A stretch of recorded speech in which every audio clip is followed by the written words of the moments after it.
अक्सर आपके मन में भी ये ख्याल आता होगा कि जो ये पैसे दे के अधिकारी इंजीनियर लगते हैं तो ये आम पब्लिक को किस प्रकार से नुकसान पहुंचाते होंगे। इसका सटीक एग्जाम्पल मैं भी आपको दिखाऊंगा कि किस प्रकार से जब हाकम सिंह यूनिवर्सिटी से पढ़कर इंजीनियर अधिकारी आते हैं तो किस प्रकार से आम लोगों को ये चूना लगाते हैं, क्योंकि अगर पढ़ लिख कर आते तो शायद इस प्रकार की चीज़ें नहीं होती। सीधा आप ये देखिएगा, स्वाड़ी गडोलिया टिहरी के पास में हूँ और यहाँ पे एक रास्ता जाता है आगे, ये यहाँ पे कांडी गांव, ग्योली गांव, ये आगे जाता है और ये लास्ट ये मान लीजिए कि मेन सड़क से ये तकरीबन 7 या 8 किलोमीटर ये अंदर की तरफ को ये रास्ता जाता है। अब ये लास्ट गांव इस साइड आकर देख रहे होंगे, इस साइड ग्योली है और ये पुल देखिएगा आप, ये तकरीबन अंग्रेज़ों का समय का बना हुआ पुल थे और ये काफ़ी छोटा आपको लग रहा होगा संकरा रास्ता, क्योंकि यहाँ से गाड़ी नहीं जा सकती। अब गाड़ी के लिए जो है ये वाला रास्ता है जो आप ये देख रहे होंगे। ये खबर मैं आपको इसलिए दिखा रहा हूँ कि इसके ठीक बगल में आप ये देखिएगा एक पोत टाइप का कुछ खड़ा हुआ है, कितना ऊंचा और भव्य आपको ये नज़र आ रहा होगा। ये मैं आपको इसलिए दिखा रहा हूँ क्योंकि ये 1 साल के तकरीबन हुए ये बंद हो गया, इसका काम जो बंद हो गया। अब काम वो इसलिए बंद हुआ है क्योंकि अभी कुछ लोकल लोगों से मेरी बात हुई तो उनका कहना है कि इसकी हाइट बहुत ज़्यादा है। आप ये खुद देखिएगा, इसकी हाइट ये यहाँ पे है और तकरीबन ये 30 फुट की हाइट होगी तकरीबन इसके बीच में। यानी कि अगर आपको इस सड़क से, जहाँ पर ये गाड़ी खड़ी है और इस सड़क से आपको यहाँ पर जोड़ना है तो आपको ये 30 फुट तकरीबन इसमें ये मट्टी डालनी पड़ेगी, तब जाके इसकी हाइट इसके बराबर आएगी। ये देखिएगा, इसकी हाइट इस पुल के तब बराबर आएगी। मामला ये नहीं है, मामला ये भी है कि आगे ठीक उसके वहाँ पे उस साइड आप देखेंगे तो साइड नहर भी जा रही है।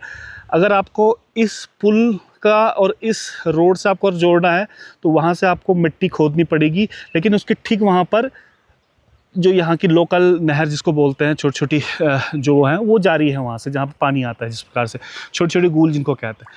अगर वहाँ से जाएगी तो पूरी पानी का रिसान इसके नीचे आ जाएगा और ये शायद टिक नहीं पाएगा। और 1 साल तकरीबन हो गए हैं और ये खुद आप गैप देखिएगा, ये गाड़ी खड़ी है, गाड़ी की आप हाइट देखिएगा, उसके बाद ये देखिएगा कितना यहाँ पर ये मलबा भरना पड़ेगा। अब ये किस प्रकार के इंजीनियर रहे होंगे आप खुद सोचिएगा, किस प्रकार के ठेकेदारों को ये काम मिला होगा और उसके बाद आम जनता का टैक्स का पैसा इस पुल को इन्होंने ये पोत बना दिया एक प्रकार से, कि जैसे मान लो कोई समुद्री जहाज़ का पोत खड़ा। ये देखिएगा, ये हमारे इंजीनियरों का कमाल है, उत्तराखंड के हाकम सिंह यूनिवर्सिटी से पढ़े हुए इंजीनियरों का कमाल, जो आम पब्लिक के पैसों का किस प्रकार से मिसयूज़ करते हैं। इतनी हरी भरी जगह है, ये देखिएगा बगल में यहाँ पर खेती होती है और ये कभी आम रास्ता रहा है अंग्रेज़ों का टाइम का। अब फ़िलहाल जो रास्ता है ये वाला रास्ता है, ये देखिएगा। और अब इसकी हाइट आप नीचे से भी देख सकते हैं कि इसकी हाइट कितनी ऊँची है यहाँ पर। अब इसमें ये सवाल खड़े होते हैं कि इस पुल की ऊंचाई इतनी ज़्यादा क्यों रखी गई? क्या इसका कोई तकनीकी सर्वे या डीपीआर नहीं हुआ? अगर हुआ तो किस इंजीनियर ने वो डिज़ाइन की मंजूरी दी? क्या पहले से इस साइट का सर्वे हुआ था कि नहीं हुआ था?